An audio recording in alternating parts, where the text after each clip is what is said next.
Hello and welcome to DevSecTalks. I'm your host, Steve Giguere. Today I'm joined by Tanya Janca, founder of We Hack Purple, an online community by and for software security professionals. We Hack Purple is a place for application and information security professionals to meet, network, and learn from each other. The organization also offers a variety of resources, including an online academy with on-demand virtual security training. Today, Tanya is here to explain the powerful role that community plays in the field of application security. We'll learn why and how Tanya came to start We Hack Purple, the importance of mentoring and promoting women leaders in the tech space, and more about her book, Alice and Bob Learn Application Security, among other things. Let's get to it.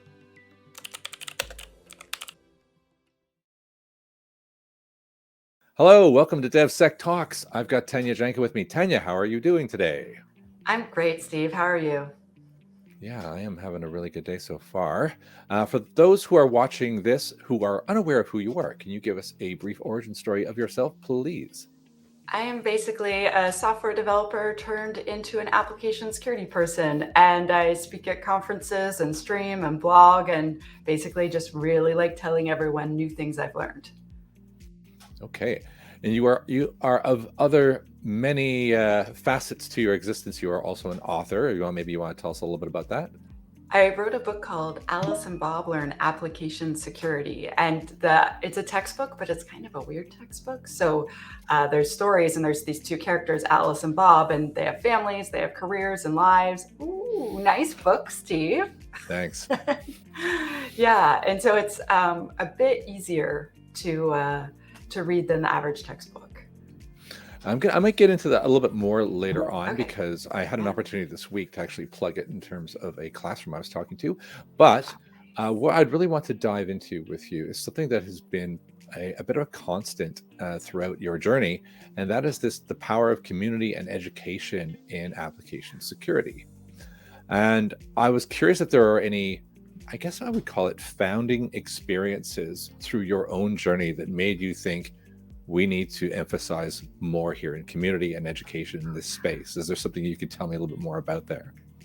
Absolutely. So when I started, basically I was a software developer, and there was a penetration tester in my office, and both of us were in bands. So I play a bunch of musical instruments and I sing, and I've stopped playing music professionally recently, but only because I've been so busy speaking at conferences. And so most of my life I've been on stage with one instrument or other. And so we met, obviously our bands had to play together. And then eventually he convinced me to switch over to security. And then my next job, I had to hire someone, and his name was Nadim, and he's a super brilliant, awesome, extremely community involved individual. And Nadim was like, hey, Tanya, I'm giving this thing tonight. It's like a little workshop on this thing called buffer overflow. And I knew very little about security at this point, but he's like, do you want to swing by? I was like, sure, okay. I met with the other leader, and his name was Sharif. And basically he's like, yeah, like, come on down, like come every month. Like we have a thing every month. I'm like, are you kidding? And this is free? And so I went the next month, and I was like, this is so awesome. Could we have like a hacking contest, like a capture the flag? And he's like, yes, as long as you organize it. And I'd been organizing music festivals and concerts and all sorts of stuff for like over a decade at that point. So I'm like, no problem. And so then after the CTF, he's like, do you want to just run the chapter with me? And I was like, me? Really? And I just started making more and more friends through this group called OWASP. And then it turns out, because I didn't know, it's an international nonprofit. There's over 300 chapters around the world. They have conferences and all this stuff. So one day Sharif said to me, hey, do you want to go to the international conference? And I was like on an airplane?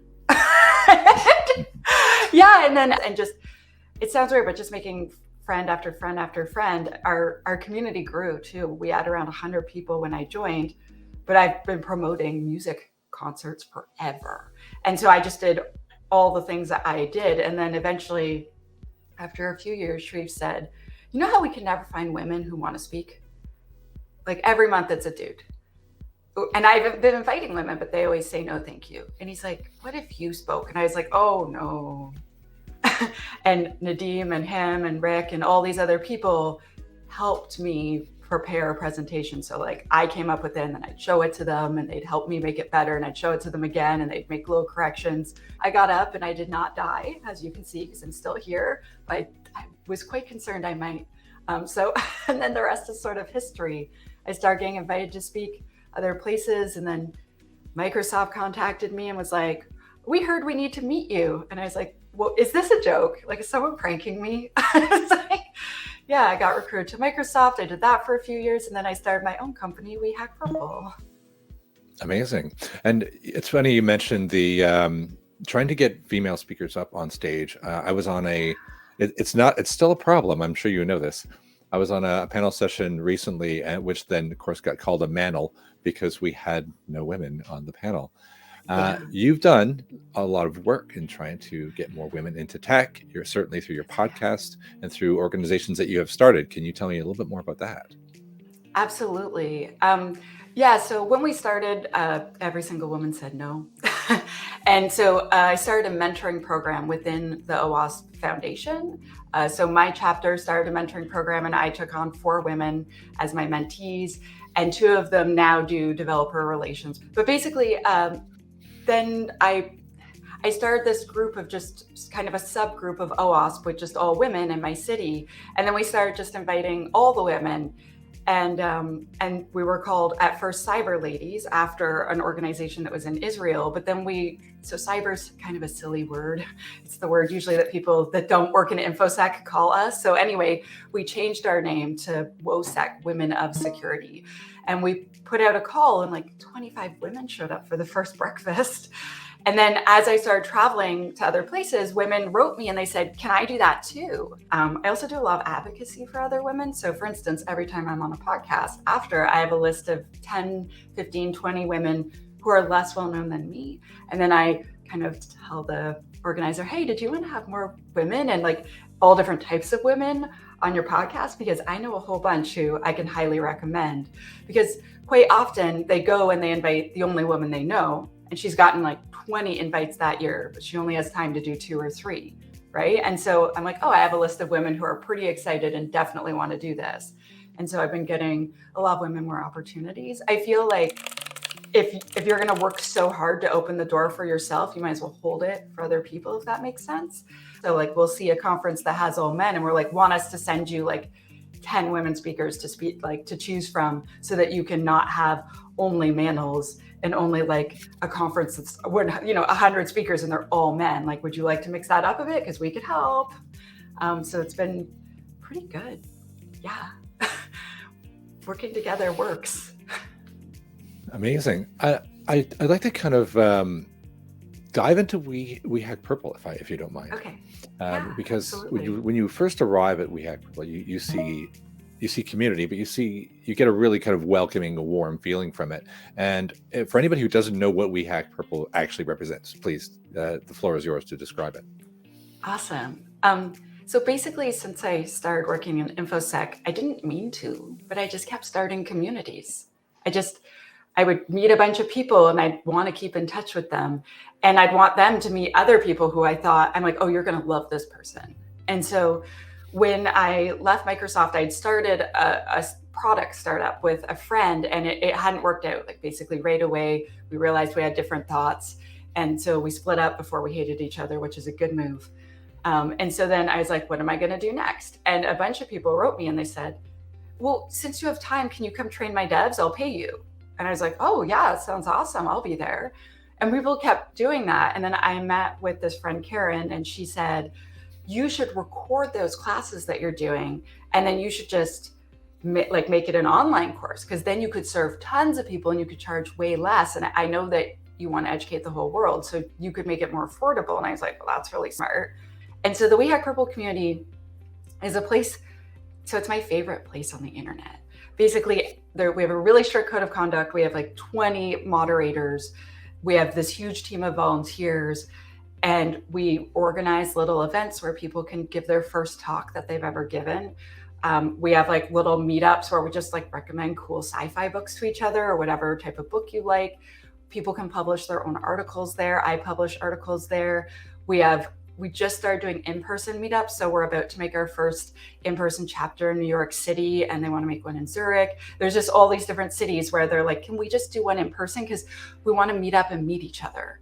And it's been a place where people can make friends in their industry, if that makes sense. It's amazing to think that the people are happy enough with the community as and their impression and their experiences that they're, saying, hey, everybody come on in here, because it really does say you're doing something right, aren't you? Yeah. And so like at first it was just what I call the Tanya show. So I have a big personality and I get pretty excited. And I kept saying like, I don't want to be the person that is speaking every month. I want to be in the background and watch you. I want to be our community, not just my community. And so, like having different volunteers speak, especially if it's their first or second time speaking, and the community shows up and they're super supportive and they're always like, that was great, you're awesome. And like, even people will present to like one other community member to practice and stuff and like get feedback and work on things. It's been just really nice to see people. They are forming community at that point, not me. Does that make sense? Totally.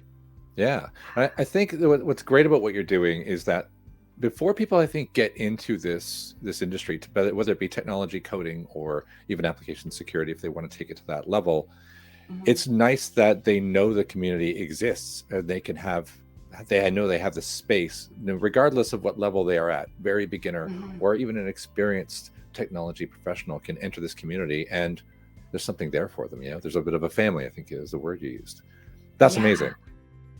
I don't mean to sort of actually throw more butter on this, but I said I was going to go back to the book. I did a session this week, which was on theme for this podcast that we're recording, which was for retraining. So there was a woman who's a bus driver. There was a woman, like all walks of life, people who had entered the country as refugees were all learning to train in tech and tech coding. And I was there representing security, of course. So I was saying, and there's lots of opportunity in security if you wish. And they said, well, how do we learn about the security side of coding? And and of course immediately went, well, funny you should say that.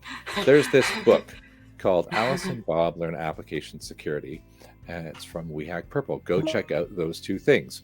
And so if you get some new community members that are from the London area, that would be very cool, because I think it's a really amazing, I haven't really asked for too much. You said it was a bit of a weird approach, but what I like about the Alice and Bob book, and I think you may have to tell people, you are the one who explained to me where Alice and Bob come from, so you're going to have to do that again now. You're live. Okay. The style of the way you've written it, so that it's extremely approachable, and I'll let you continue. Okay. So I'm dyslexic, and whenever I have so many textbooks that I've bought about security where I really want to have the knowledge from the book in my brain, but then I start reading it and after 2 or 3 pages, I'm like, Yep.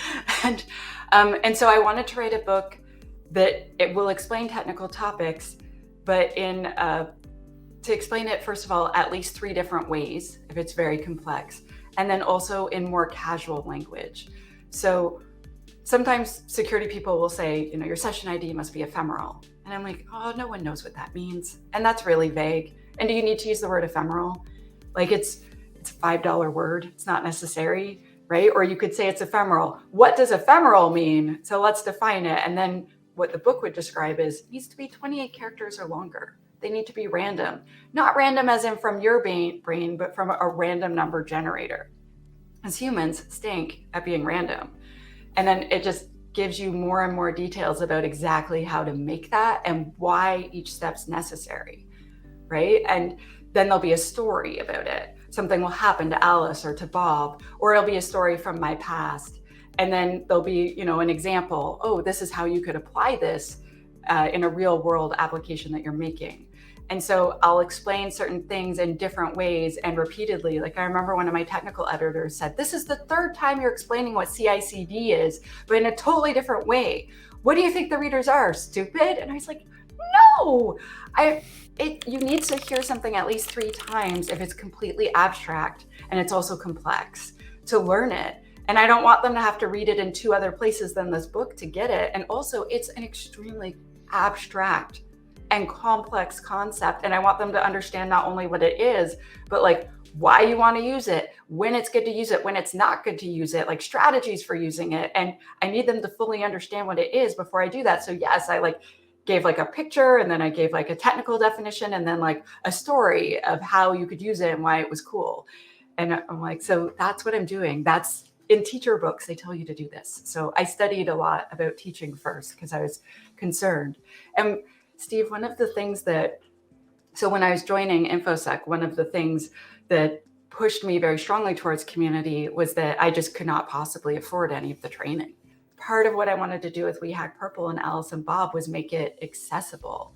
And so we talked about how I could talk about this on the show. So I have a big announcement, and it is that We Hack Purple has been acquired by Bright Security.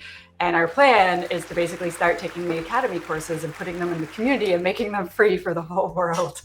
And so there's going to be secure coding for everyone. There's going to be application security for everyone. And I'm just like ridiculously excited because I feel like a lot of the problem with our industry and like when we make mistakes, it's because we just don't have the education or the training to do the thing. Like we just didn't know. And so sometimes, so while I was heavily involved with OWASP and going through like all those things, a lot of the trainers would say like, oh yeah, Tanya, you can just have a free seat in my class because you're a project leader and a chapter leader for OWASP. And there's always a seat for someone like that, like someone that gives back so much to this community.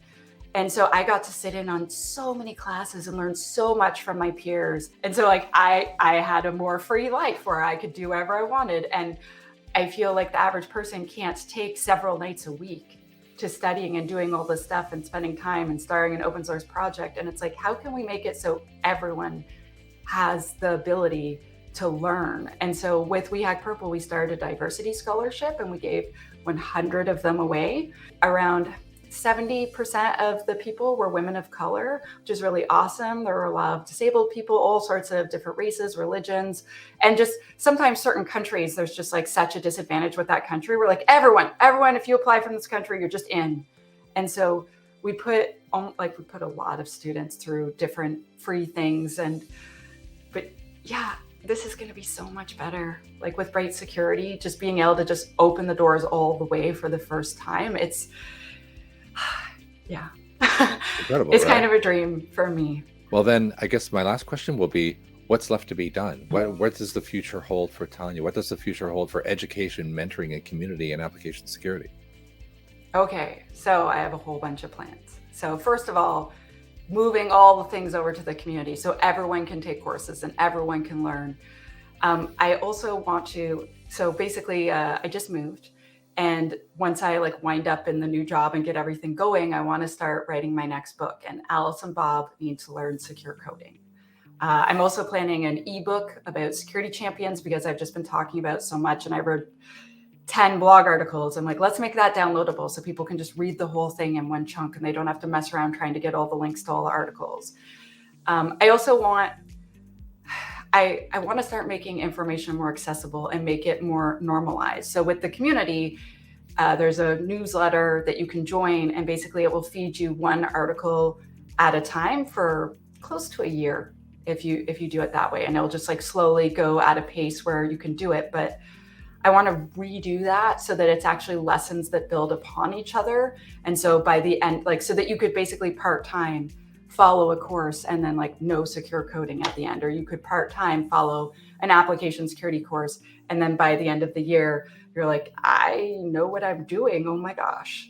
I want to make it so that people can join us and actually like play with tools and smash things and secure things and like learn the actual coding lesson behind. So like I'll talk about outputting coding, but then it's like, okay, so here is something that's got some cross-site scripting. Like let's write it out together and then let's retest it and make sure it's actually working. So I guess I want to do a lot more hands-on stuff and a lot more live things and a lot more where you can sign up and just continue to receive something for a prolonged period of time and build up knowledge rather than just kind of random spurts of knowledge here and there. I want it to be something like more focused and organized. And so, yeah, I have a plan to start that basically next month. So Tanya, how do people learn more about you? How do people reach you? How do people reach and join the community? So I have a website, shehackspurple.ca because I'm Canadian, and wehackpurple.com for the company. But every Monday on Twitter, I do this thing called Cyber Mentoring Monday. So the hashtag is Cyber Mentoring Monday. And basically people pair off with professional mentors. So people put a request like, oh, I'm really interested in threat hunting. I really want to learn more. I'm a SOC analyst, but I really want to, move on to that, or incident response, forensics, AppSec, etc. And then community members swoop out of nowhere and say, hey, want to have a virtual coffee, want to chat? And thousands of people have found professional mentors and then jobs in our industry as a result. I've been doing it since 2018. And so I invite everyone on Twitter to check out that hashtag Cyber Mentoring Monday. And you can just follow it. You can respond with direct messages, whatever way you want to participate works. And then viewers, I'd like to invite you, yes, you, to the We Hack Purple community. It is free. There's no upsell. There's no later we're going to sell you stuff.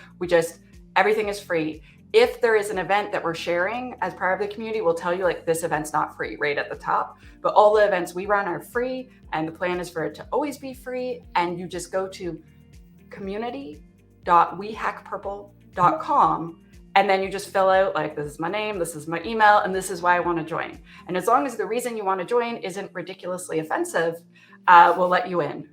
Thanks so much, Tanya, for sitting down with me today, and thank you for tuning into this episode of DevSecTalks. Be sure to check out the link in the description for more info on the series. Go ahead and subscribe to our channel, and make sure to turn on channel notifications so you never miss another episode. If you have any ideas for DevSecTalks episodes or want to recommend a future guest, drop a comment down below. Thanks again for watching, and I'll see you next time.